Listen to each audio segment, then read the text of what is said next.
안녕하세요. 사연에 빠지다의 DJ 민영입니다. 오늘 사연자는 생각지도 못했던 반전에 혀를 내둘렀다는데요. 과연 어떤 사연인지 들어보겠습니다. 오늘도 두 가지 사연 준비되어 있으니 끝까지 들어주시고요. 그럼 오늘의 사연 바로 시작해 볼게요. 구독과 좋아요도 잊지 말고 꾹 눌러주세요. 안녕하세요. 저는 결혼한 지 10년이 조금 넘은 40대 여자입니다. 저는 아들 하나, 딸 하나 해서 애 둘을 키우고 있는 전업주부예요. 남편은 시아버지께서 운영하시는 회사에서 시아버지를 도와 일하고 있습니다. 저는 평범한 집안에서 태어나 남들 학교 갈 때 학교 가고 취직할 때 취직해서 살다가 결혼도 남들 다 할 때 무난하게 했거든요. 남편과도 사이가 좋아서 결혼 생활 내내 큰 고비 없이 잘 지냈습니다. 특히나 시아버지께서 하시는 사업이 잘 돼서 결혼할 때 시부모님이 사시는 같은 아파트에 신혼집도 해주시고 생활비도 많이 도와주셔서 제가 일도 그만두고 애들한테 집중할 수 있게 해주셨어요. 문제라고는 없을 것 같은 제 인생에 얼마 전 한 가지 고민이 생겼습니다. 고민거리는 바로 시어머니예요. 결혼 초기에는 그렇지 않았는데 몇 년 전부터 시어머니께서 좀 이상해졌습니다. 원래 시어머니도 평범한 가정주부였어요. 그런데 몇 년 전 취미생활로 문화센터를 다니면서 또래 아주머니들과 어울려 다니시더니 분위기가 많이 달라졌어요. 말투나 행동도 그렇고 씀씀이도 많이 달라졌어요.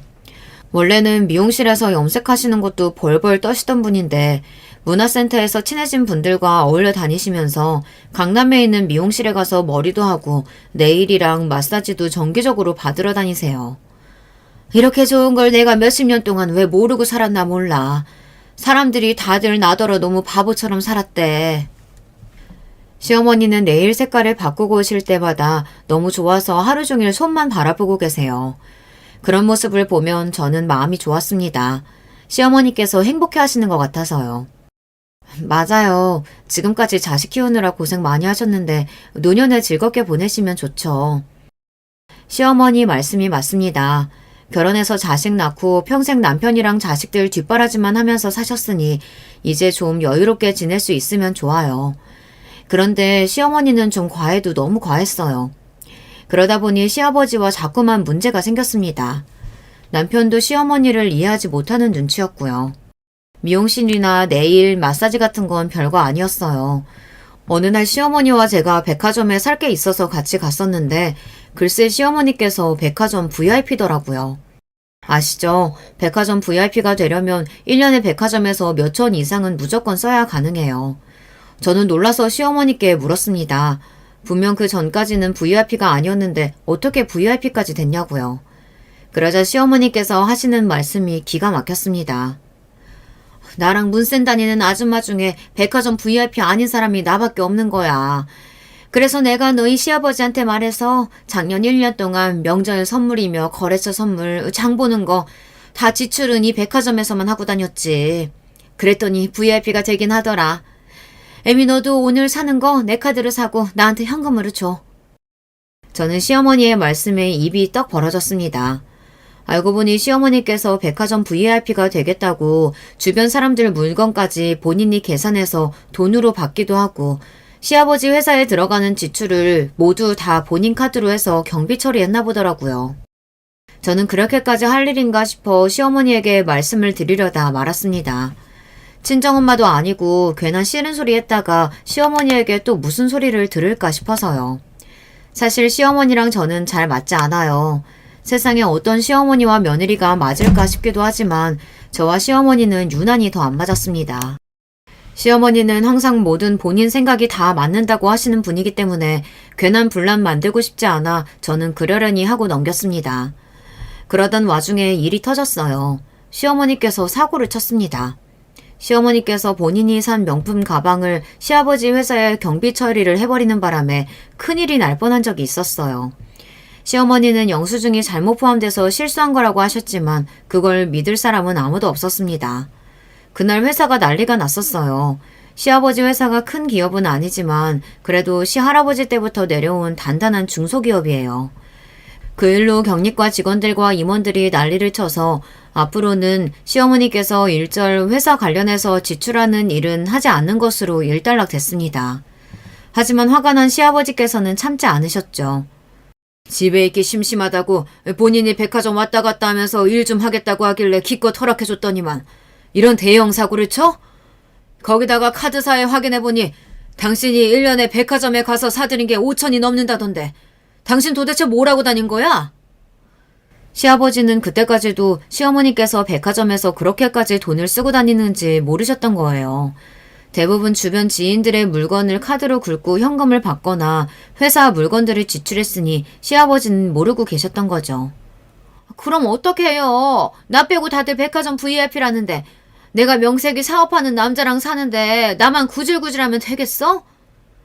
당신 지금 그깟 백화점 VIP 한번 대보겠다고 이사단을 냈다는 거야? 당신 미쳤어? 시아버지께서 원래 혈압도 높으시고 성격도 욱하세요. 그래도 손주들 생기고 나서는 웬만하면 화도 안 내시려고 하고 애들 앞에서 소리도 안 지르려고 하시는데 그날은 터지고 말았죠. 아버지 이제 고정하세요. 어머니도 실수하신 거라고 하시니까 이제 다신 이런 일 없을 거예요. 남편이 나서지 않았다면 큰 싸움으로 번졌을 거예요. 시아버지께서는 끝까지 다시는 이런 사고 치지 말라며 시어머니께 신신당부했습니다. 그 일이 있고 나서 시아버지께서는 시어머니의 카드 한도를 확 내려버리셨어요. 시아버지로서는 당연한 조치였어요. 하지만 시어머니께서는 불만이 이만저만이 아니었습니다. 매일 투덜거리셨어요. 그리고 가장 불편한 건 저였습니다. 시어머니께서 본인 마음대로 돈을 못 쓰게 되시니 자꾸 같은 아파트에 사는 저를 불러내 전에 안 하시던 시집살이를 시키시더라고요. 어찌 보면 남들 다 하는 시집살이 뭐가 어렵냐고 할 수도 있지만 저희 시어머니는 유별나도 너무 유별나요. 일일이 말로 설명하기 어렵지만 사람을 피곤하게 하는 게 있어요. 제가 아침에 애들을 학교에 보내고 집에 들어와서 좀 쉬고 있으면 득달같이 전화가 옵니다. 너는 애들 보내고 나면 할 일도 없으면서 집에 들러서 나랑 좀 같이 놀아주고 가지. 꼭 그렇게 바로 올라가야겠니? 시댁이 바로 같은 동에 2층이고 저는 10층이에요. 저도 애들 보내고 나름 할 일이 많은데 매일 전화 와서 같이 백화점 가자, 놀러 가자, 밥 먹으러 가자. 정말 스트레스였습니다. 저도 오늘은 집에 할 일이 많아서 못 나갈 것 같아요. 다음 주에나 같이 점심 먹어요, 어머님. 애들이 학교에 가면 1시에 끝나요. 고작 3, 4시간 쉬는 시간인데 매일 아침이면 연락해서 그 시간마저 방해하려고 하시니 은근 짜증이 났습니다. 암튼 요즘 며느리들은 시어머니가 말을 해도 자기 할 말만 다 한다니까. 나는 옛날에 우리 시어머니가 오라고 하면 자다가도 벌떡 일어나서 갔어. 시어머니는 제가 무슨 5분 대기조라도 되는 것처럼 본인이 부르면 무조건 와야 했어요. 제가 일이라도 있다고 하면 버럭 짜증부터 냈습니다. 저는 결혼하고 나서야 소리 지르고 막말을 해야만 시집살이가 아니라는 걸 알았습니다. 저희 시어머니처럼 은근히 사람 피곤하게 하는 것도 시집살이더라고요. 그뿐만이 아니에요. 도와주는 것도 없으면서 듣기 싫은 잔소리는 얼마나 하는지 모릅니다. 시어머니는 툭하면 불쑥불쑥 우리 집에 오셨어요. 저 혼자 애들 밥 먹이고 간식 먹이고 학원 왔다 갔다 하느라 바쁜데도 굳이 오셔서 본인은 소파에 누워 손 하나 까딱 안 하고 제가 만들어주는 밥에 간식에 다 드시고 낮잠까지 주무시고 가셨습니다. 굳이 같은 동에 사시면서 말이죠. 너는 애들 먹는 건 좀 신경 써서 하지. 간식이라고는 매일 빵이랑 과자밖에 없니? 다른 엄마들은 좋은 것도 많이 만들어서 해주던데. 애들은 정수기 물 주지 말고 보리차 끓여주라니까. 애미 너는 시애미 말을 참 귀뚱으로도 안 들어. 매일 냉장고며 서랍장이며 마음대로 열어보시면서 괜한 꼬투리를 잡으며 사사건건 간섭했어요. 더군다나 더 웃긴 건 매일 오실 때마다 애들 보고 싶어서 왔다고 하시는데 애들한테는 관심도 없었다는 거예요. 애들이 뭘 좋아하는지 어디를 가는지 일절 물어보지도 않으시고 매일 저만 붙들고 하소연에 잔소리만 했다는 겁니다. 너희 시아버지는 언제 나가는지 언제 들어오는지 일절 말도 안 하시면서 본인이 들어오면 알아서 밥 나오고 나갈 때 알아서 밥이 나오는 줄 안다니까. 가만 보면 나를 아내가 아니라 무슨 식모 취급을 해. 시어머니의 하소연 중 90%는 시아버지 욕이었어요. 물론 시어머니도 얼마나 답답하면 저에게까지 그런 소리를 하실까 싶다가도 며느리인 제 입장에서는 시어머니께서 시아버지 욕을 할 때마다 어떻게 반응해야 할지 모르겠다는 겁니다. 아버님께서 워낙 무뚝뚝하시잖아요. 마음은 안 그러실 텐데 표현을 잘 못하시는 것 같아요. 애미 너는 내 덕분에 다정한 가정적인 남편이랑 살아서 모르는 거야. 요즘 여자들은 네 시아버지 같은 남자랑은 하루도 못 살걸? 아휴, 그런 남자랑 40년 넘게 살아왔다는 내가 스스로 대견하다 대견해. 시어머니는 당신이야 아무것도 안 하고 떠들기만 하니까 모르겠지만 저는 애들하고 정신없는 와중에 시어머니의 하소연까지 들어줘야 하니 너무 피곤했습니다.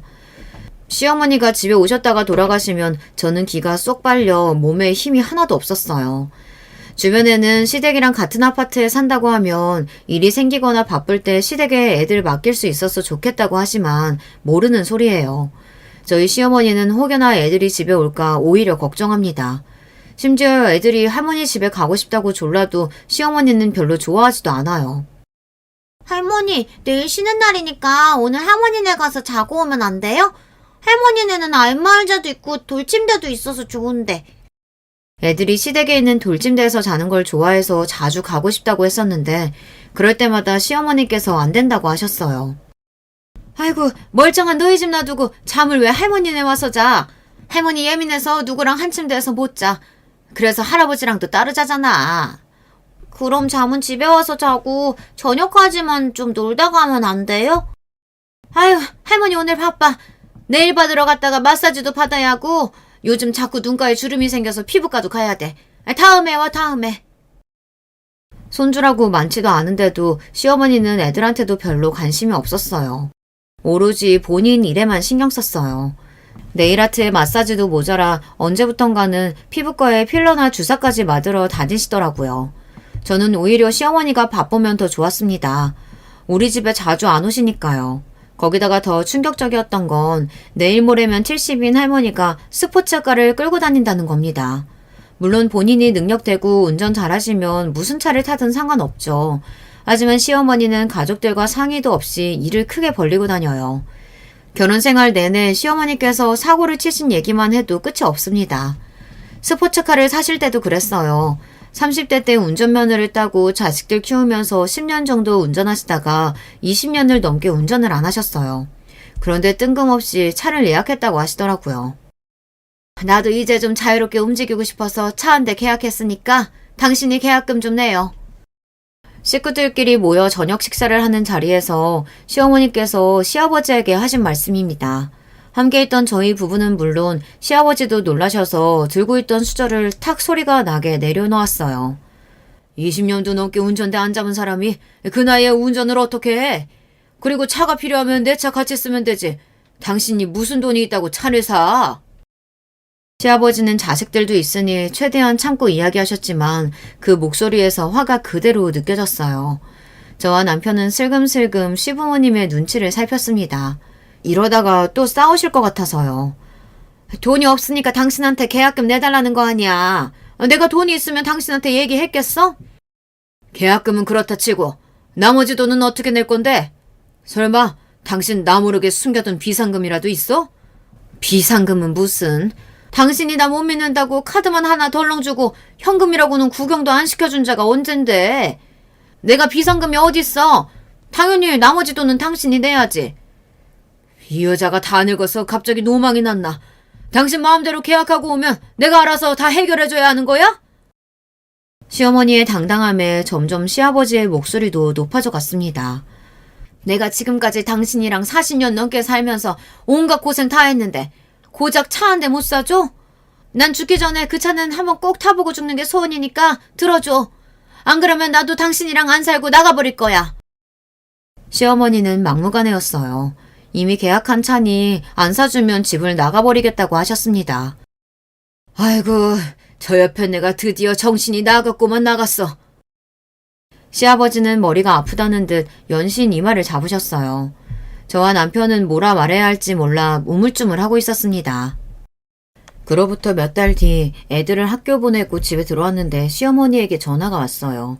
보여줄 게 있으니 잠깐 1층으로 내려와 보라고요. 저는 또 무슨 일인가 싶어 1층으로 내려갔습니다. 그런데 1층에 내려가자마자 제 눈앞에 펼쳐진 광경에 저는 입을 다물지 못했어요. 너무 놀라서요. 시아버지를 어떻게 설득하셨는지 시어머니께서는 정말 차를 사셨습니다. 그것도 보통 차가 아니라 1억이 넘는 스포츠카를 샀어요. 저는 놀라서 사고 싶다고 하신 차가 정말 이 차가 맞느냐고 시어머니께 몇 번이나 물었습니다. 아유, 너는 젊은 애가 뭘 이 정도 가지고 호들갑이니? 이 차 맞아. 내가 무슨 일이 있어도 죽기 전에 스포츠카는 무조건 한번 타보고 죽고 싶었어. 어때? 멋지지? 시승해줄 테니까 어서 타. 시어머니의 말씀에 저는 어안이 벙벙해져서 잠시 머뭇거렸습니다. 정말 시어머니께서 운전하는 차를 타야 하는 건가 싶기도 하고 이 차를 사는 걸 시아버지께서 허락을 하셨는지 그것도 믿기지 않았어요. 어머니, 이거 1억은 좋게 넘을 텐데 이 비싼 스포츠카 사는 걸 정말 아버님께서 허락하신 거예요? 그렇다니까. 내가 안 사주면 이혼하고 나간다고 난리쳤더니만 결국은 사주더라고. 시어머니께서 이혼 합의서에 도장까지 찍어 시아버지에게 보여줬답니다. 차를 안 사주면 정말로 이혼하겠다고 하셨대요. 평생 집에서 남편 뒷바라지만 하고 애들 키우며 산 보상이 고작 1억짜리 차보다도 못하냐고 펑펑 눈물까지 쏟으셨답니다. 그렇게 일주일을 아무것도 안 하고 방에만 있으면서 졸랐더니 시아버지도 결국은 두 손 두 발 드셨대요. 정말 운전 괜찮으시겠어요? 그냥 제가 운전할까요? 사실 저도 스포츠카는 타본 적이 없어서 운전하기 겁이 나긴 했지만 20년 만에 운전하는 시어머니의 차에 타는 게 더 무서워 제가 운전하겠다고 했습니다. 어머, 얘 봐라. 에미, 너도 내 차 끌고 싶어서 그러는구나? 아무리 그래도 내 차인데 내가 먼저 운전해봐야지. 잔말 말고 빨리 타. 우리 드라이브라도 갔다 오자. 그날이 제 인생에서 손에 꼽힐 정도로 인상 깊었던 날 중 하나였습니다. 1억이 넘는 스포츠카를 모는 시어머니의 조수석에 타본 며느리가 세상에 몇이나 있겠어요. 물론 30분 드라이브를 하는 동안 심장이 쿵 하고 내려앉을 뻔한 게 10번은 넘었지만 그래도 무사히 살아서 돌아오기는 했습니다. 시어머니께서 스포츠카를 끌고 다니기 시작하자 아파트 단지 내 우리 가족은 금세 연예인처럼 유명해졌어요. 애들 어른 할 거 없이 시어머니 차만 보면 다들 몰려들어서 질문하기 바빴습니다. 심지어 저희 애들 친구들까지 애들 할머니가 스포츠카를 끌고 다니는 걸 알게 돼서 집까지 놀러와서 직접 보고 싶다고 했어요. 그럴 때마다 저희 애들도 기분이 좋은지 친구들을 우르르 데리고 주차장에 가서 스포츠카를 보여줬습니다. 어떨 땐 시어머니까지 불러서 친구들을 차에 태워주기도 했어요. 우와, 너희 할머니 너무 멋지다. 저도 나중에 할머니 나이 정도 되면 돈 많이 벌어서 스포츠카 끌고 다니고 싶어요. 어머, 그래? 앞으로도 차 타고 싶으면 언제든 놀러와. 이 할머니가 태워줄게. 시어머니는 유명세를 즐기기 시작했습니다. 한 번은 이런 적도 있었어요. 저와 시어머니가 백화점에서 장을 보고 들어오는데 웬 아저씨가 말을 걸었습니다. 201호시죠? 안녕하세요. 저 얼마 전에 옆집에 이사 온 사람이에요. 아유, 주차장에서 이 스포츠카 볼 때마다 누구 차일까 궁금했었는데 이렇게 멋진 분 차일 줄은 생각도 못했네요. 시부모님 댁 옆집에 새로 이사 오신 분이라는데 역시나 시어머니 차에 관심이 많으시더라고요. 앞에서 보고 뒤에서 보고 연신 감탄을 금치 못했어요. 거기다가 저희 시어머니의 외모까지 칭찬하면서 친한 척을 하시더라고요. 어머, 사람 보실 줄 아시네요. 안목 있으신 분이 저희 옆집으로 이사 오셨다고 하니 너무 기분이 좋네요. 옆집 아저씨의 말발에 홀딱 넘어간 시어머니는 입까지 가리고 웃으며 연신 수다를 떨었어요. 듣다 저는 아이들 학교 시간이 돼서 먼저 인사를 하고 올라와 버렸습니다. 시어머니는 그전에도 자기 자신 말고 다른 사람에게는 일절 관심이 없기는 했어요. 남편에게 듣기로 시어머니는 평생 가정주부로 살긴 했지만 일반적으로 사람들이 생각하는 가정주부와는 좀 달랐다고 했습니다. 시어머니 본인 입으로는 평생 남편 뒷바라지 하면서 자식들 키우느라 자신의 인생은 희생하며 살았다고 하셨지만 실상은 그렇지가 않았어요. 남편은 결혼 전까지 30년 넘게 아침밥이라는 걸 먹어본 적이 없다고 했습니다. 시아버지도 마찬가지고요. 더군다나 시아버지께서 코를 고신다는 이유로 시어머니는 남편이 아주 어릴 때부터 시아버지와 각방을 썼답니다. 지금까지도 시어머니는 항상 당신이 불면증이 심해 잠을 못 자니 본인이 일어날 때까지 절대 깨우지 말라고 하세요. 명절날 애들이 와도 본인이 피곤하면 절대 방 밖으로 나오지를 않으셨어요. 거기다가 집안에 무슨 일이 있어도 본인이 약속이 있거나 여행 계획이 있으면 항상 전화 남편에게 다 떠넘기고 본인은 본인 계획대로 하셨죠. 그 정도가 어느 정도냐면 남편에게 여동생이 하나 있어요. 저에게는 시누이죠. 어릴 때 미국으로 유학 갔다 취직도 미국에서 하고 미국 남자와 결혼해서 현재 미국에 살아요. 그런데 최근 그 시누이가 아이를 낳았습니다. 사실 시누이가 아이를 낳았을 때도 저는 신기하긴 했어요. 원래 첫 아이를 출산할 때 제일 많이 생각나는 게 친정엄마잖아요. 저는 임신했을 때부터 너무 무섭고 걱정돼서 하루가 멀다 하고 친정에 가 있었었는데 시누이는 임신하고 아이를 낳을 때까지 한 번도 한국에 들어오질 않았어요. 저도 결혼한 지 꽤 됐지만 그동안 시누이를 본 게 제 결혼식 때와 시누이 결혼식 때 딱 2번이었어요. 자주 왕래를 안 하기는 한 거죠. 막연하게나마 시누이도 어릴 때 미국으로 유학 가서 한국보다는 미국이 훨씬 편해서 그런가 보다 했는데 그게 아니더군요.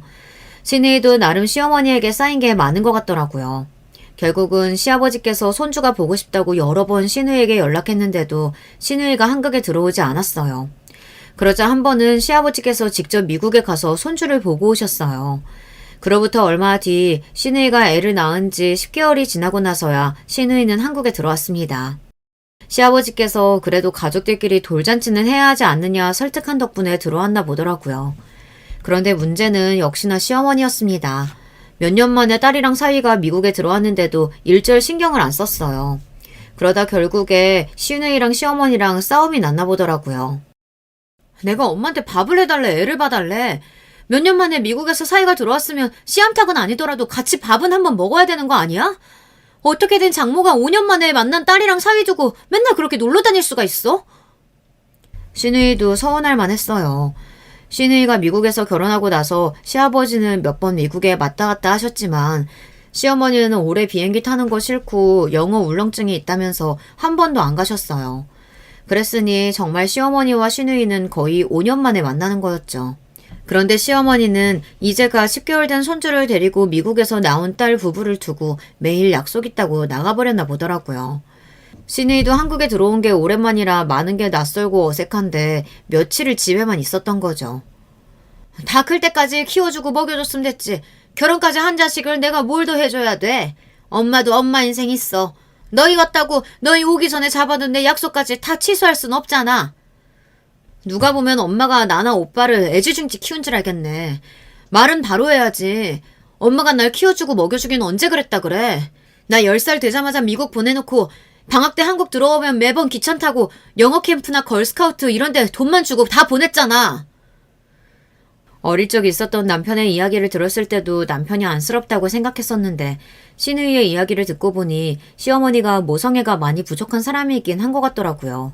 남편이고 시누이고 시어머니 배 아파서 낳은 친자식인데 같은 엄마로서 이해가 되지 않을 정도로 시어머니는 자식들을 사랑하는 법을 모르시는 분 같았어요. 됐어. 내가 엄마한테 뭘 바라겠어. 그냥 나가. 나도 아빠 봐서 한국에 있는 동안은 여기 있으려고 했는데 안 되겠다. 그냥 호텔로 갈게. 시누이는 참다 안 되겠는지 그냥 호텔에서 지내겠다고 했나 봐요. 그런데 그 일로 괜히 저에게까지 불통이 튀었습니다. 자식이라면 애지중지하시는 시아버지께서 시누이가 호텔로 간다는 이야기를 듣고 가만히 계실 리가 없었어요. 시어머니에게 난리를 치셨나 보더라고요. 이 예편네가 내가 지금까지 자식들 봐서 봐주고 사니까 아주 염치가 없지? 당신이 이혼하자 어쩌자 할 때마다 내가 그냥 참고 넘어가 준 거 당신이 좋아서 그런 줄 알아? 당신 내 말 똑똑히 들어. 우리 수정이랑 사위랑 집 나가서 호텔에서 지내는 날에는 이번엔 내가 당신하고 이혼할 거니까 그런 줄 알아. 시아버지께서 이제부터 절대 시어머니를 봐주지 않겠다고 선전포고를 하셨나 봐요.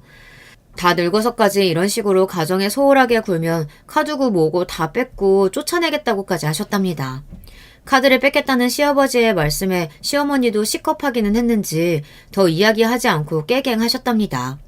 그래도 시어머니가 최소한 양심은 있으신지 하루 이틀은 안 나가고 댁에 계시며 시누이를 챙기긴 하셨나 보더라고요. 그런데 사람이 어디 변하나요? 며칠 얌전히 계시는 척 하더니만 며칠도 못 버티고 결국은 저에게 전화를 했어요. 너는 며느리라는 애가 시누이가 미국에서 5년 만에 들어왔는데 어쩜 그렇게 신경을 안 쓸 수가 있니? 내가 바빠서 그러니까 네가 좀 와서 애들 밥도 좀 차려주고 데리고 나가서 가이드라도 좀 해줘. 명색이 맏며느리가 있는데 다 늙은 내가 애들 시중 들어야겠니? 시어머니는 말도 안 되는 소리를 해댔습니다. 저더러 시누이 밥을 챙기고 가이드를 하라네요. 물론 저도 오랜만에 만난 시누이가 반가워서 남편이랑 나름 챙긴다고 챙겼어요. 시어머니가 집에 안 계실 때 집에 몇 번 초대해서 같이 밥도 먹고 영화도 보고는 했습니다. 그런데 시어머니가 저런 식으로 이야기하시니 기분이 상하더군요. 하지만 평소 시어머니 성격을 워낙 잘 아는 저로서는 그 정도 말로는 화도 나지 않았어요. 그냥 그러려니 했습니다. 하지만 그래도 시누이를 위해서 가만히 있을 수는 없었어요. 저야 당연히 가족으로서 알아서 잘 챙기고 있죠. 제가 아무리 잘해도 엄마가 해주는 거랑 같나요? 몇 년 만에 한국에 온 건데 어머님이 좀 챙겨주셔야죠. 아버님도 그러라고 어머니 카드 아직 그대로 주신 거잖아요. 시아버지께서 하신 이야기를 뻔히 다 아는데 괜히 저에게 코트리를 잡으시니 얄미워서 더 한마디 했습니다. 어머 애미, 네가 뭘 안다고 혼수를 두니 혼수는. 내일은 내가 알아서 하니까 너는 신경 꺼. 저도 혹여나 아버님께서 정말 화나셔서 어머님 카드도 뺏고 이혼까지 하신다고 할까봐 걱정돼서 그러죠. 뭐? 이혼? 네가 네 시아버지에 대해 잘 모르나 본데 말은 저렇게 못되게 해도 그 인간 나 없으면 못 살아. 우리 부부 일은 내가 더 잘하니까 애미 너는 네 일이나 알아서 해라. 시어머니는 곧 죽어도 본인이 잘났다고 큰 소리를 치시는데 참 양심도 없고 뻔뻔해 보였습니다. 결국은 시누이가 돌잔치를 끝내고 미국에 돌아갈 때까지 별반 달라진 거 없이 본인 할 일만 하고 다니셨어요. 심지어 최근에 모임도 별로 안 나가고 쇼핑도 덜 하시는 것 같은데 도대체 어디를 그렇게 싸돌아다니는지 모르겠더라고요. 원래라면 항상 쇼핑 갈 때마다 저를 불러냈었는데 최근 몇 개월 동안은 저에게도 연락이 없었어요. 저야 시어머니에게 시달리지 않으니 좋기는 했지만 시어머니의 행방이 묘연하니 또 무슨 사고를 치는 건 아닌가 걱정됐습니다. 그러던 어느 날이었어요. 몇 주 전부터 남편 말이 시아버지께서 영 컨디션이 좋지 않다고 했었는데 결국은 일이 터졌습니다. 시아버지께서 한 번도 그런 적이 없으셨는데 영 몸이 좋지 않으시다면서 집에서 며칠 쉬겠다고 하셨대요. 병원에 가서 이것저것 검사도 했는데 별 문제 없다고 해서 며칠 집에서 쉬셨습니다. 저와 남편은 그런 시아버지가 걱정돼서 틈만 나면 시댁에 들러 시아버지를 지켜봤습니다. 식사도 영 못하시길래 시아버지께서 좋아하시는 음식들도 사다 드리고 반찬도 해드렸어요. 시누이 때는 어떻게든 시아버지의 눈을 피해 싸돌아다니시던 시어머니께서 시아버지께서 집에 계시니 꼼짝을 못하시나 보더라고요. 아니나 다를까 시아버지께서 댁에서 쉬신 지 일주일 만에 시어머니에게 쪼르르 전화가 걸려왔습니다. 아프면 병원에 입원을 하지. 사람 꼼짝도 못하게 왜 집에 있겠다는 거야. 아유, 밥 챙겨주기 귀찮고 깝깝해 죽겠다. 며느리인 저도 시아버지가 걱정돼 죽겠는데 시어머니는 전혀 그런 마음이 없으신지 그 와중에도 시어머니는 본인 걱정만 하시며 시아버지 험담만 하며 하소연을 했어요. 저는 그런 시어머니가 이해되지 않았습니다. 부부를 산 세월이 40년이 넘었으니 애틋하지는 않아도 함께 나이 들어가는 처지에 배우자가 아프다고 하면 안쓰럽고 걱정될 것 같은데 저희 시어머니는 시아버지가 마냥 귀찮기만 하신가 봐요. 그래도 병원에서 아무 문제 없다고 하니까 다행이죠 뭐. 필요하거나 드시고 싶으신 거 있으시면 말씀하세요. 제가 해다 드릴게요. 저는 시어머니의 하소연을 더는 들어드리고 싶지 않아 애써 말을 바꿨습니다. 그러자 시어머니는 그게 또 거슬렸는지 괜히 저에게 투덜거렸어요. 그렇게 시아버지 걱정되면 며느리인 애미 네가 좀 데려다가 챙겨 먹이고 돌봐. 나도 이제 늙어서 더는 못해 먹겠으니까. 왜 말이 그리로 튀는 줄 모르겠지만 시어머니는 뜬금없이 저에게 짜증내며 그렇게 시아버지가 걱정되면 저더러 챙기라고 하셨어요. 저는 시어머니의 말에 기가 차서 어이가 없더군요. 평소에는 피부과에서 주사 맞고 나올 때마다 사람들이 자기 나이로는 절대 안 본다고 자기 자랑을 하면서 본인 귀찮을 때만 항상 나이가 들었다는 둥 늙었다는 둥 그래요. 시어머니지만 하는 짓이 얄미워도 너무 얄미워요. 어머님은 아버님이 걱정도 안 되시나 봐요. 저 같으면 그 연세에 나가서 일하시는 것만 해도 대단하다고 걱정해 줄 것 같은데. 웬만해서는 시어머니 말씀에 토를 달지는 않지만 그날은 저도 기분이 상해서 마음에 담아뒀던 말을 애써 좋게 이야기했어요. 사실 시아버지 아니면 아무것도 못하시는 건 시어머니면서 항상 만족하지 못하고 궁시렁거리기만 하는 시어머니가 꼴보기 싫었습니다. 스포츠카 사고 카드 펑펑 쓰면서 시아버지 돈 쓰는 건 당연하게 여기면서 이제와 시아버지께서 아프다고 하시니 시어머니께서 귀찮아하시는 게 며느리로서는 보기 좋지 않았어요. 역시나 제 말에 기분이 상한 시어머니는 당신의 편을 들어주지 않는 제가 원망스럽다는 듯 쏘아보았습니다. 암튼 이놈의 집구석에는 내 편이라고는 없다니까. 아들놈이나 며느리나 다 똑같아. 이러니 내가 집에 마음을 못 붙이고 밖으로만 도는 거지. 시어머니는 말 같지도 않은 핑계를 대며 버럭 소리를 내지르고 전화를 끊어버렸습니다. 아마 남편에게도 연락했는데 남편도 시어머니의 하소연을 안 받아줬나 보더라고요.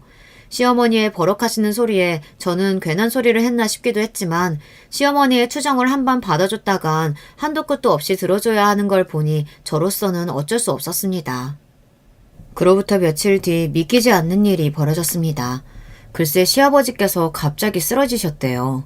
저와 남편은 너무 놀라서 시아버지께서 입원하셨다는 병원으로 급하게 달려갔습니다. 알고 보니 시아버지께서 아무래도 몸이 너무 좋지 않아 평소 친하게 지냈던 병원의 교수님을 찾아갔다가 병원 앞에서 쓰러지셨다고 하더라고요. 다행히 병원 앞에서 쓰러져서 빠르게 응급조치를 한 덕분에 위험한 상황까지는 가지 않았지만 앞으로 상태를 지켜봐야 한다고 하더라고요. 저와 남편은 도대체 무슨 병이길래 그렇게 갑자기 쓰러질 수가 있는 거냐고 연신 물었습니다. 지금 당장 빨리 검사해서 무슨 병인지 알려달라고 했어요. 임 사장이 그동안 많이 힘들었는지 몸이 많이 쇠약해져 있어요.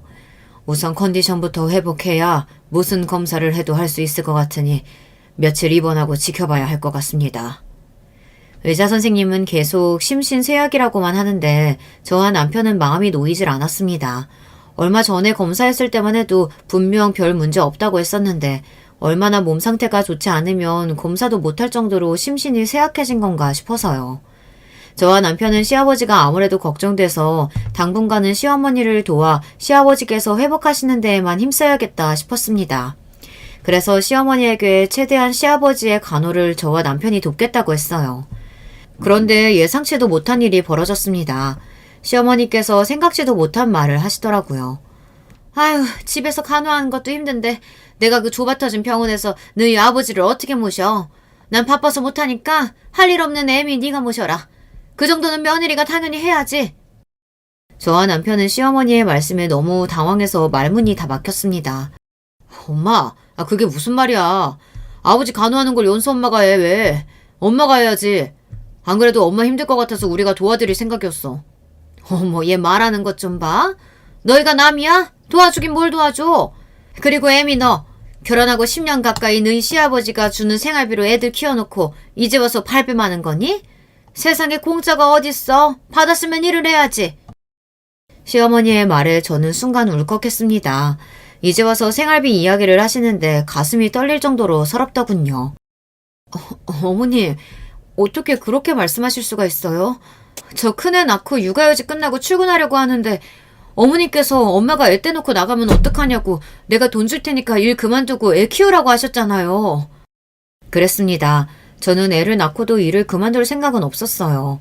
시어머니께 애 봐주실 수 있냐 부탁드렸는데 단번에 싫다고 하셔서 어린이집까지 다 알아본 상태였어요. 생활비 줄 테니까 일 그만두라고 한 건 시어머니였습니다. 당신이 시아버지한테 이야기해 줄 테니 얌전히 집에서 애나 보라고요. 그래놓고 툭하면 집에서 노는 사람 취급하면서 무시하더니만 이제는 돈 줬으니 시아버지 간호를 하라네요. 순간 저는 눈물이 왈칵 쏟아질 것 같았습니다. 시어머니 말 한마디 한마디가 제 가슴을 후벼 팠어요. 그동안 시부모님 돈으로 호의호식 살았으면 며느리로서 시아버지가 아프면 모시는 게 당연하지. 어디서 살랐다고 큰 소리야? 엄마, 그만 좀 하세요. 아버지가 큰 병 걸린 것도 아니고 옆에서 돌봐드리면서 지켜보기만 하면 되는 건데 아버지 일을 애 엄마한테 떠넘기는 게 말이 돼요? 남편이 나서서 시어머니에게 무슨 소리 하는 거냐며 따져 물어도 시어머니는 전혀 아랑곳하지 않으셨어요. 오히려 이제 대놓고 적반하장으로 나왔습니다. 아휴, 몰라. 나는 너희 아버지 옆에 단 한 시간도 있고 싶지 않으니까 너희가 병원에 가서 간호를 하든 간병인을 구하든 알아서 해. 시어머니는 본인이랑은 상관없는 일이라며 머리를 절레절레 흔들더니 나가버렸습니다. 저와 남편은 너무 기가 막혀서 혀를 내둘렀어요. 아무리 시아버지와 사이가 좋지 않으셨다고 해도 그렇지 어떻게 저렇게까지 하실 수 있나 싶었습니다. 시어머니랑은 도저히 말이 통하지 않으니 더는 말도 섞고 싶지 않았습니다. 할 수 없이 그날 이후 남편과 제가 시아버지를 돌봤습니다. 남편이 어떻게든 도우려고 많이 노력했지만 시아버지께서 갑작스레 쓰러지시는 바람에 회사도 비상이라 남편이 회사를 오래 자리를 비울 수가 없었어요. 시아버지께서 갑자기 쓰러지시는 바람에 회사도 비상이라 남편이 회사에 오래 자리를 비울 수가 없었어요. 그러다 보니 자연스레 제가 시아버지 곁에 머무는 날이 많았습니다. 애들 돌보면서 병원에 왔다 갔다 하는 게 생각보다 정신은 없었지만 그래도 시아버지께서 하루라도 빨리 회복만 하시기를 바랬습니다. 그러던 중 믿기지 않는 일이 벌어졌어요. 끔찍한 광경을 제 두 눈으로 목격하고 말았습니다. 근처에 일이 있어서 나갔다가 들어오는데 익숙한 차 한 대를 보고 말았습니다. 그것도 그 차가 절대 들어가서는 안 되는 장소로 들어가는 걸 보고 말았죠. 글쎄 시어머니의 그 요란한 스포츠카가 모텔 주차장으로 들어가는 걸 목격했습니다. 저는 제가 잘못 봤다고 믿고 싶었습니다. 아니, 잘못 봤다고 생각했어요. 그래서 저는 모텔 주차장으로 따라 들어갔습니다. 모텔로 들어간 게 시어머니의 차라도 차 안에는 시어머니가 아닌 다른 사람이 타 있기를 바랬어요. 그런데 제 기대는 산산이 부서지고 말았습니다. 조수석에서 시어머니가 밝게 웃으며 내렸어요. 더군다나 더 기가 막힌 건 운전석에서 내린 남자가 저도 아는 사람이었다는 겁니다. 바로 몇 달 전 아파트 주차장에서 만났던 이웃이었어요. 시댁 바로 옆집에 새로 이사 왔다던 바로 그 아저씨요. 저는 입이 다물어지지 않아 그 자리에 한참 멍하니 서 있었습니다. 시어머니의 불륜을 목격하는 며느리가 저 말고 이 세상에 또 있을까요? 저는 모텔 주차장에서 시어머니와 옆집 아저씨를 보고 난 이후 도무지 어떻게 해야 할지 몰라 혼자 끙끙 앓았습니다. 그리고 병실에 홀로 누워 계신 시아버지가 더 안쓰럽게 느껴졌어요. 평생 회사와 가정만을 생각하며 살아오셨는데 이 연세에 아내의 배신까지 겪게 되셨으니 얼마나 속이 상하실까 싶어서요. 시어머니의 일도 일이었지만 우선 시아버지께서 하루라도 빨리 회복하시는 게 먼저이니 저는 시아버지의 병간호에 더 힘을 썼습니다. 시어머니께서 그동안 집안일에도 일절 신경도 안 쓰고 소홀했던 건 역시나 정신이 딴 데 팔려서였어요. 저라도 시아버지 곁에서 잘 챙겨야 시아버지께서 금방 일어나실 거라고 믿었습니다. 저는 매일 같은 시간 병원에 들러 시아버지께 책을 읽어드리기도 하고 재미있는 이야기도 해드리며 곁을 지켰습니다. 그러던 중 믿기지 않는 일이 벌어졌어요. 그날은 제가 오후에 일이 있어 조금 일찍 병원에 들렀는데 병실 문을 열자마자 너무 놀라서 뒤로 넘어질 뻔했습니다. 분명 바로 그 전날까지만 해도 누워 계셨던 시아버지께서 자리에서 벌떡 일어나 창 밖을 보고 계셨어요. 저는 너무 놀라서 들고 있던 짐들도 그대로 바닥에 다 떨어뜨리고 시아버지에게 달려갔습니다. 아버님, 정말 일어나신 거예요? 너무 잘하셨어요. 저 아버님 큰며느리 누군지 알아보시겠어요? 저는 시아버지 앞으로 다가가 너무 좋아서 밝게 웃었습니다. 신이 나서 곧장 남편에게 전화하려던 참이었어요. 그러자 시아버지께서 멍한 눈동자로 저를 빤히 바라보시면서 전화하지 말라고 하셨습니다. 그러더니 한다는 말씀이 충격적이었어요. 혜미, 내가 너까지 속여서 너무 미안하다. 근데 나 아픈 거 아니야. 멀쩡해. 너희 시어머니 때문에 내가 쓰러진 척 연기 좀 했다. 저는 순간 시아버지의 말씀에 어안이 벙벙해져 무슨 소리를 하시는 거냐고 물었습니다. 그러자 시아버지께서 하시는 말씀이 말 그대로래요. 혜미, 너도 한 거지? 네 시어머니 바람 피우는 거. 그래서 매일 내 앞에 찾아와서 한참 울다 간 거지. 저는 입이 떡 벌어지고 말았습니다. 제가 매일 병실로 찾아와 책을 읽어드리기도 하고 이런저런 이야기를 혼자 떠들다 결국은 눈물이 터져 한참을 울다가 가기는 했어요. 그런 모습을 시아버지께서 다 보고 계셨다는 것도 놀라웠고 시어머니의 일을 알고 계셨다는 것도 저는 가슴이 철렁 내려앉는 것만 같았습니다. 그런 끔찍한 일을 시아버지 혼자 알고 계셨으니 얼마나 힘드셨을까 싶어서요. 아버님도 알고 계셨던 거예요? 얼마나 놀라셨어요. 혹시 그 일 때문에 놀라서 쓰러지신 거예요? 저는 그때까지도 시아버지께서 시어머니를 속이기 위해 쓰러진 척 연기한 거라는 걸 이해하지 못했습니다.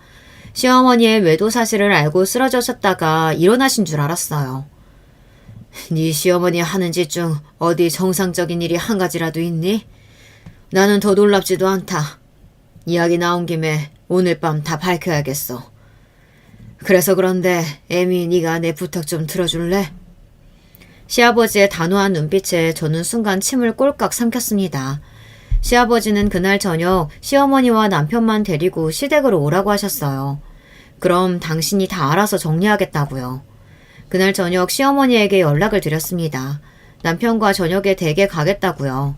그러자 시어머니께서 하는 말이 오늘은 늦게 들어갈 예정이니 저에게 집으로 오지 말라고 하셨어요. 저는 기가 막혔습니다. 무슨 일이 벌어지는 줄도 모르고 또 나가서 그 논팽이 상간놈을 만나는 건가 싶어서요.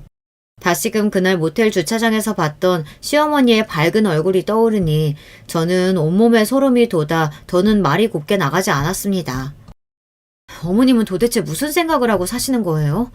아버님께서 한 달 넘게 병원에 누워 계신데 어떻게 한번 들여다보지도 않고 그렇게 계실 수가 있어요? 제 격앙된 목소리에 역시나 기분이 상한 시어머니는 기가 막히다는 듯 콧방귀를 꼈어요. 뭐? 무슨 생각하고 사는 거냐고? 너 지금 그게 시애미한테 할 소리냐? 너야말로 그깟 병원 몇 번 왔다 갔다 했다고 할 도리 다 한 것 같은가 본데 너희 시아버지 일어나면 내가 똑똑히 말해줄 거야. 당신 쓰러져 있는 동안 네가 나 무시하고 막말했다고. 그러면 너한테 콩고물이라도 떨어질 줄 아냐? 너한텐 유산이고 뭐고 한 푼도 남기지 말라고 할 거니까 그런 줄 알아. 와, 이제는 하다하다 멀쩡하게 살아계신 시아버지를 상대로 유산 이야기까지 하더군요. 저는 시어머니의 행동이 너무 괘씸해서 아주 작은 힌트라도 하나 던져줬습니다. 오늘 저녁까지 혼자 마음 좀 졸이라고요. 제가 시어머니를 위해 준비한 게 있었거든요. 오늘 안 오시면 아마 평생 후회하실 거예요. 제가 어머님 댁 옆집 사시는 아저씨 식사 좀 대접한다고 어머님 댁으로 초대했거든요. 그랬습니다. 오늘의 이벤트에 초대된 손님은 저와 남편 시어머니뿐만이 아니었어요. 옆집 상간남 아저씨도 제가 초대했습니다. 옆집 아저씨라는 소리에 시어머니께서는 입을 싹 다물었어요.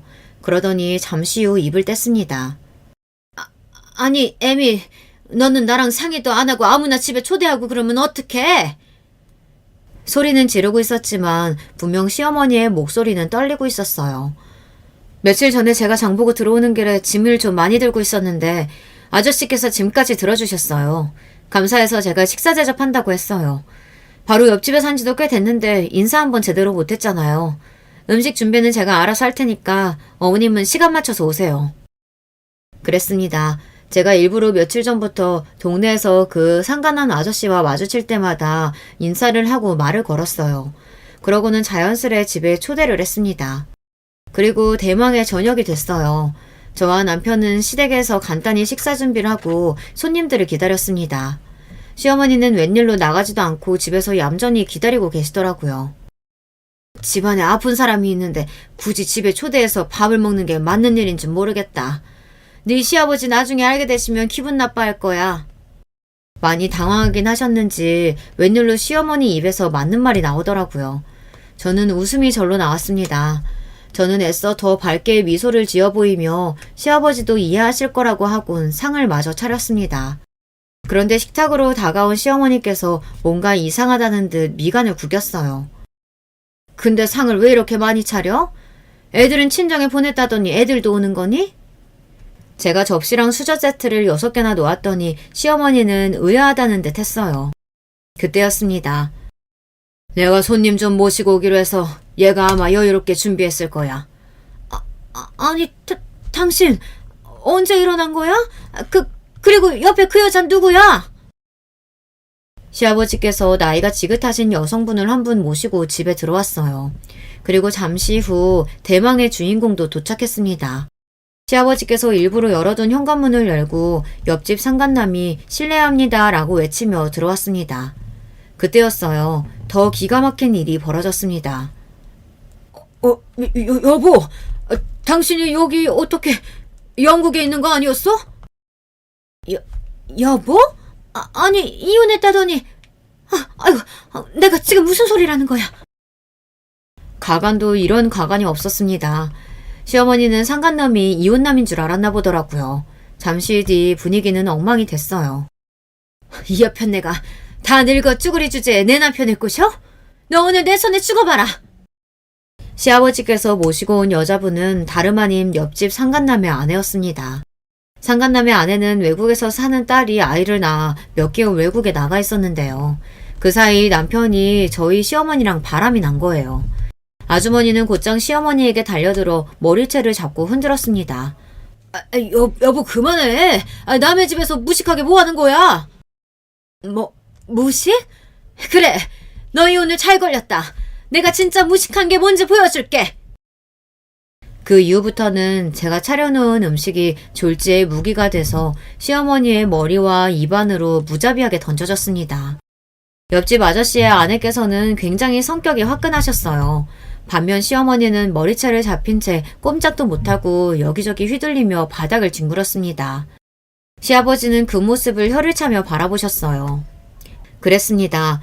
시아버지는 쓰러지신 채 병원에 계시면서 변호사들을 시켜 철저하게 이혼 준비를 하고 계셨어요. 그동안 시어머니와 상간남매 불륜 증거를 다 찾아 이미 소장까지 내셨나 보더라고요. 그날 저녁 이벤트는 아무래도 시어머니와 그냥 이혼하기엔 속이 풀리지 않아 준비하신 거였어요.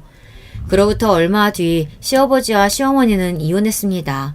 시어머니는 재산은커녕 카드 한 장까지도 다 뺏기고 집에서 쫓겨났습니다.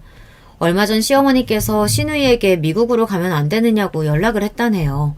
시누이는 당연히 싫다고 거절했고 제가 알기로는 어디 식당에서 먹고 자며 일을 한다는 것 같더라고요. 시어머니가 한 채씩 밉고 기가 막히지만 집도 절도 없이 사는 게 좀 안타까워요. 저는 남편에게 월세라도 얻어드려야 하는 거 아니냐고 했지만 남편은 그럴 생각 없다고 했어요. 다 어머니의 업보이니 그냥 주라고요. 시어머니는 비빌 언덕이라고는 없으니 가끔 저에게 연락이 와요. 너무 힘들다고요. 그럴 때마다 안쓰러워서 제가 조금씩 돈이라도 좀 보내드렸어요. 사실 저는 고민이에요. 사람이 한 짓은 밉지만 그래도 저희 애들 할머니인데 식당 옆에 단칸방에서 사신다는 말을 들으니 제가 월세 보증금이라도 보내드려야 하는 거 아닌가 마음이 쓰입니다. 여러분 생각은 어떠세요? 시어머니와 시아버지가 헤어지긴 하셨지만 정말 저렇게 두는 게 맞을까요? 여러분은 어떻게 생각하시는지 댓글로 남겨주시면 하나하나 읽어보고 참고하도록 하겠습니다. 제 이야기 끝까지 들어주셔서 감사해요. 여러분의 가정에는 항상 화목한 일만 있으시길 바라겠습니다. 안녕하세요. 저는 경기도에 사는 30대 후반 여자입니다. 요즘 날씨가 매우 더워졌어요. 확실히 봄이 지나고 여름이 오는 게 느껴집니다. 저는 어렸을 때부터 여름을 별로 좋아하는 편이 아니었어요. 지금은 그래도 괜찮은데 어릴 때는 여름이 오면 괜히 짜증이 나곤 했습니다. 이유 없이 그런 것은 아니었고 다 이유는 있었어요. 왜냐하면 아빠 때문이었거든요. 우리 아빠는 흔히 말하는 깡패였습니다. 여러분, 깡패라는 단어를 들으시면 무엇이 생각나세요? 혹시 문신이 생각나지 않으세요? 용이나 잉어가 등짝에 있는 모습과 팔이 문신으로 현란하게 덮인 모습이 상상되시죠? 우리 아빠가 바로 그런 전형적인 깡패 모습이었어요. 놀라운 것은 아빠는 엄마와 결혼하기 전에는 깡패가 아니었다고 합니다. 그냥 평범하게 동네 시장에서 정육점을 운영하던 사람이었대요. 그런데 결혼하고 저를 낳고 갑자기 도박을 시작하게 되었다고 합니다. 도박하며 돈이 부족하니까 정육점을 담보로 대출을 받았대요. 그 과정에서 은행에서 대출이 나오지 않자 사채를 쓰게 되었고 갚지 못해서 또 사채를 쓰고 반복하다 아예 본인이 깡패가 되었다고 합니다. 이 모든 게 제가 학교에 들어가기 전에 이루어진 일이에요. 아빠가 이렇게 추락하는 과정을 다 지켜본 친할아버지는 충격에 쓰러지셔서 병원에 꽤 오래 누워 계셨죠. 아무튼 제가 여름을 싫어하는 이유는 바로 아빠의 겉모습 때문이었습니다. 차라리 몸집이라도 작던가 아빠는 풍채까지 컸어요. 남들보다 머리 하나는 더 큰 모습과 깍두기 머리를 보면 문신이 아니더라도 충분히 적어도 운동하는 사람이라고 유추하는 것이 가능했죠. 야, 너희 아빠 깡패야? 우리 엄마가 너희 아빠 깡패라고 너랑 놀지 말래. 나 그럼 너희 집에 못 가? 응. 야, 우리 주연이 빼고 우리 집에 가자. 엄마가 떡볶이 만들어준다고 했어. 다들 우리 집에 가자. 아빠 덕분에 저는 학창시절에 친구가 한 명도 없었어요. 어렸을 때는 엄마들이 저랑 놀지 말라고 해서 없었다면 고등학교 때는 아빠가 학교 앞으로 직접 찾아와서 친구가 한 명도 없었습니다. 제가 중학교 때 사춘기를 겪으며 따돌림을 심하게 당했거든요. 그때 괴롭힘이 심했는데 집에는 말하지 않았어요. 안 그래도 아빠 때문에 종일 공장에서 고생하는 엄마한테 근심을 얹어주기가 싫었거든요. 그런데 고등학교에 올라가고 그 괴롭힘이 점점 심해졌습니다. 급기야 저에게 손을 대기까지 했어요. 저는 그래도 한 번도 대응하지 않았습니다. 제가 만약 거기에 맞서 싸우면 역시 그 나물의 그 밥이라는 소리를 들을 게 뻔했거든요. 그런데 어느 날은 저를 괴롭히던 무리가 책을 제 얼굴에 던져서 그대로 상처가 났어요. 그리고 하필이면 그날 아빠가 집에서 저랑 같이 밥을 먹었습니다. 원래 집에도 잘 들어오지 않던 양반이 하필 그날 제 얼굴을 봤던 거죠. 야, 딸, 얼굴에 그게 뭐냐? 너 어디서 맞고 다니냐? 됐어. 아빠는 밥이나 먹어. 아빠야말로 밖에서 싸움 그만하고 다녀. 야, 내가 왜 밖에서 그렇게 싸돌아다니는데? 아, 야, 너 얼굴 누가 그렇게 했어? 앞장서, 아우. 일 크게 만들지 마. 엄마한텐 비밀로 해. 그리고 아빠한테 알려줄 생각 없으니까 가만히 앉아서 밥이나 먹어. 다른 건 몰라도 내가 미선이랑 너 괴롭히는 것들은 다 죽여버릴 거야. 어? 알았으니까 밥이나 먹으라고. 그리고 엄마 괴롭히는 건 아빠야. 밖에서 싸울 시간에 돈이나 벌어오라고. 엄마가 왜 종일 공장에서 일하는데. 그래, 미안하다. 여기서 주목할 점은 아빠는 저와 엄마에게는 무척 약했다는 사실이에요. 그리고 놀랍지만 무려 엄마는 아빠의 첫사랑입니다. 외할아버지는 그래서 아빠를 아예 외가에 발도들이지 못하게 하셨어요. 저 망할 놈이 우리 미선이 절대 고생 안 시킨 데서 결혼 허락했더니 깡패가 되어서 용이랑 잉어를 몸에 도배할 줄은 몰랐지. 내가 진짜 주연이만 아니었어도 이혼시켰어. 아니야! 지금이라도 이혼해! 아이고 미선아. 아빠, 그래도 저 인간이 나랑 주연이한텐 손 안 올려요. 저러다 정신 차리면 또 잘 살 거야. 너무 걱정하지 마요. 그래도 덕분에 나랑 주연이 어디 가서 당하고 살진 않잖아. 아이고 내 새끼 속도 좋다. 나는 사위만 생각하면 자다가도 화병이 나서 잠이 깨. 엄마는 외할머니 없이 외할아버지 손에 자랐거든요. 그래서 외할아버지는 엄마를 정말 끔찍하게 아끼셨어요. 그렇게 아낀 딸을 결혼시켰더니 사위가 깡패가 되었죠. 얼마나 당신에게 큰 충격이었겠어요. 외할아버지는 그런 엄마가 안타깝다고 돈이 생기면 우리 집에 가져다 주셨어요. 덕분에 아주 찢어지게 가난하게 살진 않아도 되었죠. 아무튼 저렇게 아빠와 저녁을 먹고 다음 날이었어요. 그날도 저를 괴롭히던 무리는 여전했어요. 야, 이주연! 너희 아빠 깡패라며! 그럼 나랑도 싸울래? 너 나랑 1대1로 싸울래? 저는 하도 어릴 때부터 저런 괴롭힘을 당해서 담담했어요. 그래서 최대한 무시하고 교문 밖을 나섰는데 제 눈앞에 아빠가 서 있었어요. 그리고 아빠는 제가 학교를 나서며 교문을 걸어오는 과정을 다 지켜보고 있었죠. 저를 괴롭히던 아이가 일부러 저를 건드는 것을 이미 목격한 뒤였어요. 야, 너 뭐야? 너 뭔데 내 딸 괴롭혀? 그래, 나 깡패다. 너 나랑 싸울래? 조그만 게 어디서 까불어? 야, 너 이름 뭐야? 아빠, 뭐야? 언제 와서 기다리고 있었어? 주연아, 비켜봐. 야, 너 이리 안 와? 너 거기 안 서? 아빠는 쌍욕을 하며 저를 괴롭히던 가해자한테 다가갔어요. 아무리 딸이 괴롭힘을 당했어도 상대는 학생이잖아요. 물론 주먹으로 싸우진 않았고 가해자도 아빠를 보자 그 기에 눌렸는지 꼬리를 금방 내렸어요. 하지만 이 사건으로 인해 저는 학교에서 완전히 혼자가 되었습니다. 야, 딸. 앞으로 너 괴롭히는 것들 있으면 말해, 알았어? 아빠가 가서 반 죽여줄게. 어디서 감히 우리 딸을 괴롭혀? 아빠가 날 제일 괴롭히잖아. 제발 가만히 있어. 웬만하면 그 깡패 조직에서 나오라고. 도대체 언제까지 그렇게 살래? 야, 섭섭하게 왜 그러냐? 내가 이렇게 살고 싶어서 사냐? 다 너랑 엄마를 위해서 그런 건데 속상하게. 아빠! 내가 몇 번을 말하니? 나랑 엄마를 위한 거는 아빠가 조직생활 정리하고 사는 거라고. 제발 손 달고 나와. 그냥 손가락 하나 잘리고 나오라고. 아빠한테 손가락 잘리고 나오라는 말이 쉽냐? 진짜 섭섭하다. 내가 너 구해준 거잖아. 아빠와 저는 틈만 나면 싸우기 바빴어요. 저는 아빠가 공장이라도 들어가서 일하길 바랐습니다. 엄마가 고생하는 게 너무 가슴이 아팠거든요. 그렇게 고등학생 때까지 저는 친구가 한 명도 없었습니다. 어차피 혼자 있는 게 익숙해서 괜찮았어요. 그러다 제가 고등학교 3학년이 된 해에 우리 가족에게 첫 번째 불행이 생겼습니다. 바로 외할아버지가 간암에 걸려 돌아가셨어요.